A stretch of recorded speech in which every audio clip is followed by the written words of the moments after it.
উদ্দেশ্য আমাদের দিন ইসলামের গুটিকত কথা আলোচনা করা ও শোনা। এর মধ্যে দিয়ে বর্তমান যে পরিস্থিতি, আবার নতুন করে সব নানা রকম ফিতনা শুরু হচ্ছে।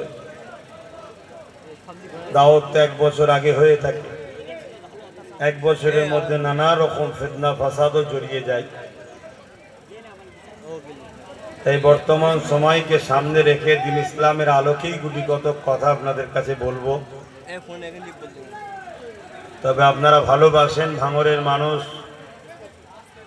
আপনারা ভালোবাসেন, তাই আমরা এলে আপনারা রাস্তায় ভিড় করেন, স্লোগান দেন, ইসলামিক ধর্মীয় তাকবীর দেন।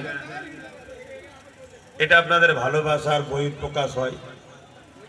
কিন্তু ভালোবাসাতেই তো 8 ঘন্টা লেট আপনারাই করে ফেললেন। এরপরও আমি আজকে আবার একবার বলছি, আপনারা ভালোবাসতে গিয়ে কিছু ভুলও করছেন। যেমন আমি প্রায় সময় বলি, ফুল করবেন না, আমার সাথে করবেন না। দ্বিতীয় নম্বর আরেকটা চরম ভুল করলেন।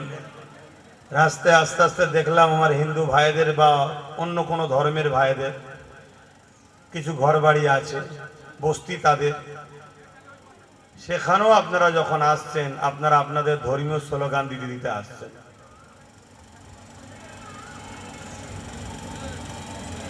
দেখুন, নিজের ধর্ম, নিজের ভালোবাসা নিজের জায়গায় করুন। হয়তো আমার কথাকে কোন নজরে কে নেবে আমি জানি না, যদি মানেন আমার কথা শুনবেন। নিজের ধর্ম, নিজের ভক্তি, নিজের ভালোবাসা নিজের কাছে। দেশটা তো সবার, কারো ব্যক্তিগত তো জমিদারি বাবাখালি নয়। হয়তো অনেকে করতে চাইছে, হয়তো ব্যক্তিগত জমিদারি করতে চাইছে, অনেকে মন মানসিকতা তৈরি করছে। কিন্তু বুকে হাত দিয়ে বলুন, দেশটা কি সবার না সবার নয়? আপনি আপনার এলাকায় ধর্মীয় স্লোগান দেন, আপনি আপনার এলাকায় ধর্ম করেন, সে তার এলাকায় করবে, তো সমস্যা কি আছে? এটা আমি প্রায় জায়গায় বলে থাকি। তবে হ্যাঁ, একেবারে নতুন কমিটি তো, কেন মূল কমিটি এখন সমস্যার মধ্যে আছে, বুঝতে পারছেন তো নাকি? নতুন কমিটি, একটা নতুন প্রজন্ম, তো ভালো জিনিস। এরকম 10-12 সেট তৈরি করে রাখা ভালো। 1 সেট গ্যারেজ হলে আর 1 সেট বেরোবে, 1 সেট বাইরে ঘুরলে আর 1 সেট সামনে আসবে। আর আমার দাদারাও ভাববে কতজনের নামে মিথ্যা কেস দিই না, বললাম কথা বুঝছেন না? আমার দাদারা সব আছে তো চতুর্দিকে, তারাও একটু শুনুক কতজনের নামে দিই। হুজুর সুজুর সেটই বার করছে। আমি জানি আপনারা মজবুরির মধ্যে আছেন, কেস না দিলে আপনারাও কেস খেয়ে যাবে, আপনারাও আমাদের মতনই জ্বালাতে আছেন, আমি জানি। তবে একটা কথা বলি, অন্যায়ের সঙ্গে আপোষ করলে একদিন এই অন্যায় আপনার ঘরকেই পুড়িয়ে দেবে। এই জায়গাটা একটু মাথায় রাখা দরকার। তো যাক, এসেছি সংক্ষেপ সময় 2 কথা বলবো, কিন্তু পরিবেশ ঠিক করে। এখানে দাঁড়িয়ে না থেকে ওখানেই বসে যাও। আমি সরতে বলবো না, ওখানেই বসে যাও, দাঁড়িয়ে থাকবেন না। কেন, বসাটা হলো আমাদের ধর্মীয় মাহফিলের একটা আদব। তারপরে আজকে আমাদের কাছে আরো একটা, নিশ্চয়ই আপনাদের কাছে খবর আছে, ব্যথা ও দুঃখ।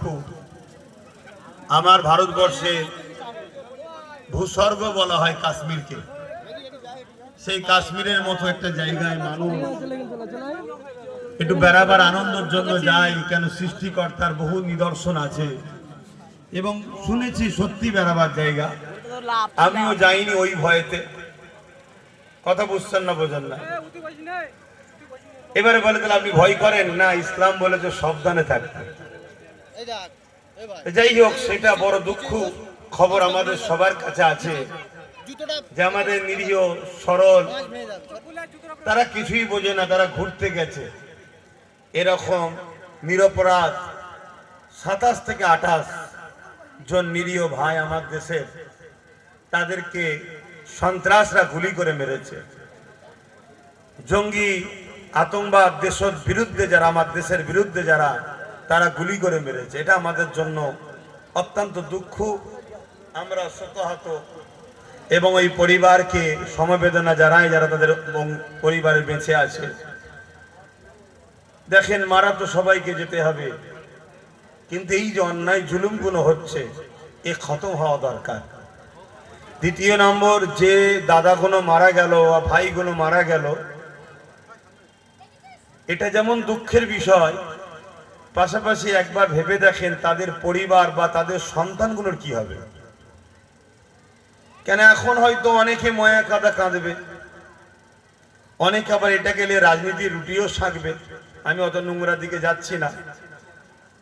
কিন্তু আমরা বিগত দিন দেখেছি আমার দেশের সেনারা যখন মারা যায় বা আরো দেশের অনেক সেবকরা মারা যায়, কিছুদিন ময়া কাঁদা কাঁদা হয়, তারপরে তার পরিবার তার বাচ্চার কেউ খোঁজ নেয় না। এই যে 6 বছর আগে পুলওয়ামাতে যে ঝামেলা হয়েছিল, 39 না 49, অনেকদিন 6 বছর আগের কথা, মারা গেল সেনাবাহিনী, তাদের বাচ্চাদের কোনো খোঁজ আছে? তাদের পরিবাররা কি হালে আছে? বা না ওই ভাই জওয়ানগুলো কোনো ইনসাফ বিচার পেল? এটা বড় দুঃখ আমাদের জন্য বা আমার দেশের মানুষের জন্য।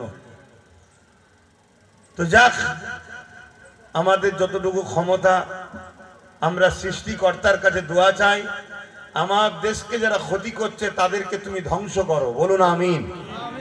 আমার দেশের নিরীহ মানুষের উপরে যারা জুলুম করে তাদেরকে তুমি ধ্বংস করো, বলুন আমিন। আমাদের হাতে তো এইটুকুই ক্ষমতা আছে, কিন্তু যারা ক্ষমতায় বসে আছে তাদের উচিত এই বিষয়গুলো সমস্যার সমাধান হওয়া দরকার। আজ দীর্ঘ বছর এই একই জিনিস শুনে আসছি, ঢুকছে মারছে পালাচ্ছে, ঢুকছে মারছে পালাচ্ছে, আর বাকি কোনো সব ঘাস কাটছে নাকি বসে বসে? হ্যাঁ, ঘাস কাটছে। নিরাপত্তার ব্যবস্থা তাহলে কি? নিরীহ মানুষগুলো সব শেষ হয়ে যাচ্ছে। এই যে সমস্যা, বড় দুঃখ ভাই। এখনো স্বাভাবিক একটা ক্ষুদ্র ব্রেন, ক্ষুদ্র জ্ঞান বলছে নিজেদের